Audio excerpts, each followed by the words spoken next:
So in this video, we're going to be mixing some hot mix lime plaster. This can be used throughout for pointing, rendering, plastering, but I just want to show the principles of mixing the hot mix plaster or mortar in a pan mixer. We're going to show sand, lime, mixing procedure, and then at the end we're going to have a quick whip round this grey 2-lister church that we're lime plastering at the minute.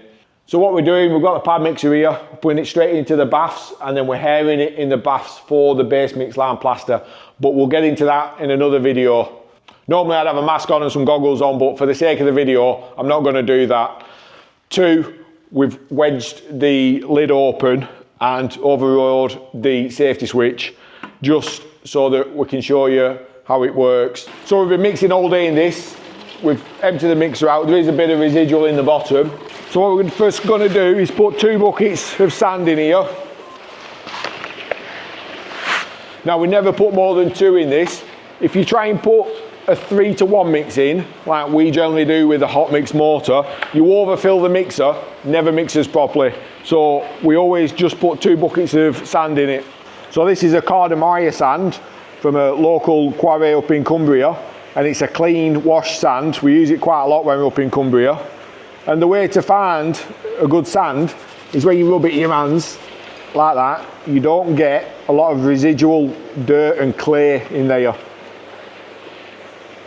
And normally if it's got clay loam in it, you can see the clay loam particles in it, and it stains your hands really bad, but it's a good sand.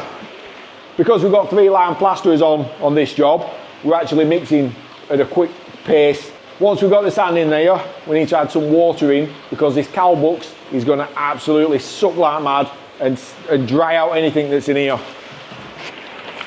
So we're using about nearly a drum of water per mix. And I want this like soup. And you'll see in a sec, this Calbux is just going to suck all that water up. But what we don't want to do is chill the mix so that we don't get any heat inside it.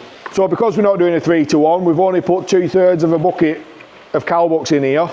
So now this is where you need your mask and your goggles and everything, but I'm just going to stand back a little bit just so you can see, but we are going to get a lot of steam. And when that steam starts to rise, you also get lime particles starting to rise as well. So you don't want to be having your head over it. And I'll only put half the bucket in.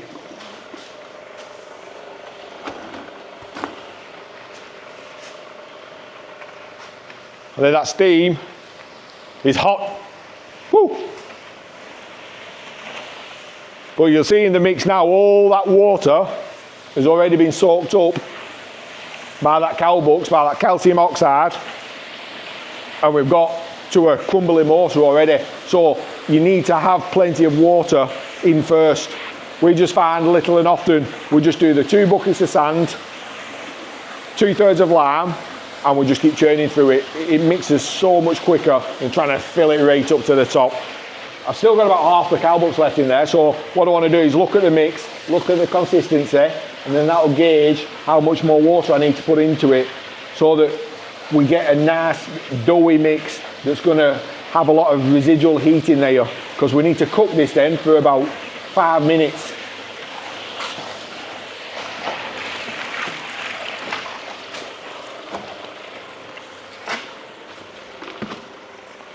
So even though it's wet, it's still hot. And now it's going to get a lot hotter.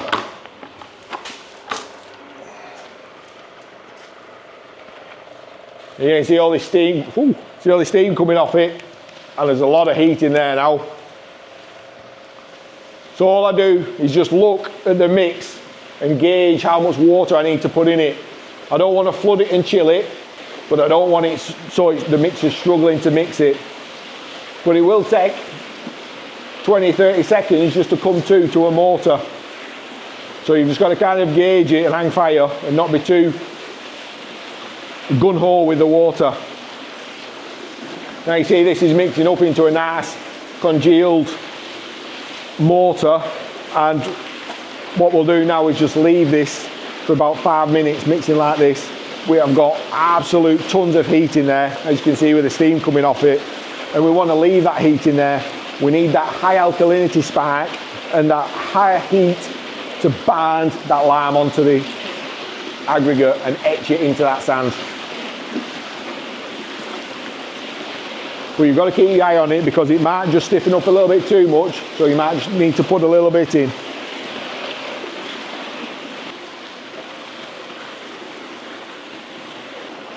I'm just going to add a splash more water in it because it's stuck on these sides a little bit. But again, you can do this with the lid down. We've only got it open for the demo, but you see how it all falls in as soon as you put a bit of water into it. You don't need the lid open. These barren mixers are absolutely ideal for mixing lime plasters and hot mixed mortars. So you can do this with a bell mixer or just a whisk, but you need probably a steel tub or container to do it in, just for the high heat that you're going to get. You generally find that any kind of gorilla tub or bucket, it will melt it at this heat that we've got in here now. We have in the past had the heat gun on these and we've had it up to I think 250, 300 degrees while it's mixing as a mortar like this. So again, it's just starting to stick up a little bit, so I'll just put a tad more water in it and you'll see it's just freed it off a bit and it's all starting to mix. We need that mixing action going on. It's no good it being stuck around the edges and it's not mixing. So as it dries out and the lime slakes, we need this mortar going around the mixer. And like I said, 5 minutes in here, high heat, let it cook. When we're doing a base coat plaster, while this is cooking, we'll generally be hairing up all this mortar, chopping it in. And you'll see again, it's just started to stick to the sides a little bit. So I'll add a bit of water and you'll see this will fall in a sec. There we go, it's starting to go now.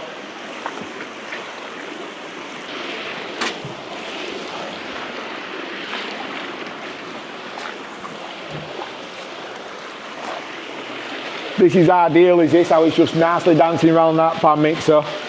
If we'd have put 3 buckets of aggregate in there, we would have filled it up to this level and we've got no mixing action at the top. Little and often is the key on this. So once you've got your base mixed together like this, there's no pots of lands in it or anything. We can leave this to cool, use it today, tomorrow, next week, next 6 months, next year, as long as it's covered up, kept airtight, it'll be fine. I probably wouldn't be pointing with this at this heat. I'd want to leave it for another hour or 2 hours to let it cool down before I start pointing with it. But we're using this straight out of this mixer into the plastering baths and we're using it straight away for actual lime plastering. This is a good base mix for lime pointing, lime plastering, lime rendering. We can use this same mix for a lot of different applications. What we tend to do with the lime plaster is mix it a little bit thinner than we would like it as an application lime plaster. It's still slaking, the lime's still absorbing some of that water from in the lime plaster, and there's some residual heat in there as well, so it is going to tend to dry out. And while you're hairing it and waiting to use it, what you don't want to do is end up mixing it just right and then it dries out and then you've got a thick heavy plaster to put on the wall. So we tend to mix it thinner first and then it becomes right, but that comes with experience. Now we've got a good consistency in that, so we'll add some more water. And the deceiving thing about using a pan mixer is that it looks wet, but it's not. So when you look at this now, you think it's a fairly thin mix, but in reality, it's probably at a pointing mix now.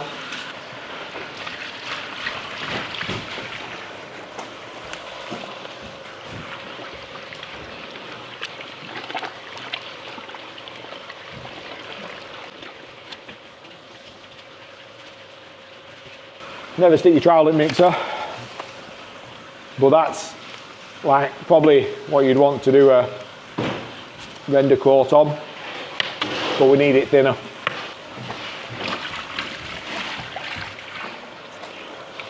It does take a minute for it to actually mix all the way through. So this is coming to now, it's getting to a good consistency. Might just put a little bit more water in it.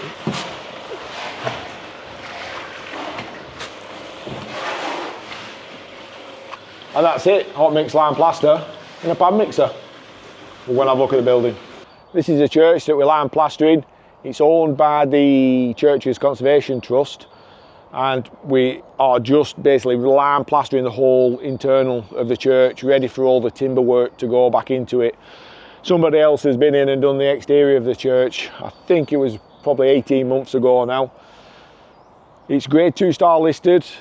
It was built in 1658 and it actually replaced an earlier church that was built in 1310, and there's an old castle that's just on my right, your left, over there.